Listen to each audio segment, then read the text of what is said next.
पुणी आसुची कि महामारी भली संकट पुणी थरे कोविड भली बड़ महामारी आम विश्व को आबद्ध करदेव कि कौन हेबो जदि पुणी थरे एई भली घटना आम सह घटिब।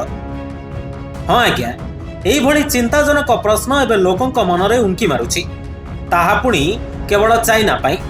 जो कोरोना भाइरस रो मुख्य स्रोत पालटी सारा विश्व को कलबल करथिला चाइना, सेही जगारु पुणी एक मारात्मक रोगर आशंका करा जाउछि।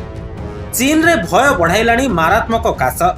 द्रुत गति रे मारात्मक काशरे आक्रांत व्यक्तिंक संख्या बढ़ी चलीछि। 2 मास रे 32,000 रु अधिक मामला चिन्हट होईछि। चीन रो जातीय रोग नियंत्रण और प्रतिरोध संस्था कहिछि जे जनवरी और फेब्रुआरी रे देश रे 32,380 मामला चिन्हट होईछंती। गत वर्ष एही समय रे मात्र 1,000 मामला चिन्हट होईतिला। एबे मारात्मक काशरे आक्रांतक संख्या बढ़ी चलीथिबा बेले एजाए 13 जनक जीवन जाइथिबा अभियोग होईछि। तबे मारात्मक काश को रोकिबाकू चीन सरकार पक्षरु मागणा बटिका दिया जाउछि, हेले एबे एहा फलप्रद हेउ नथिबा अभियोग होईछि।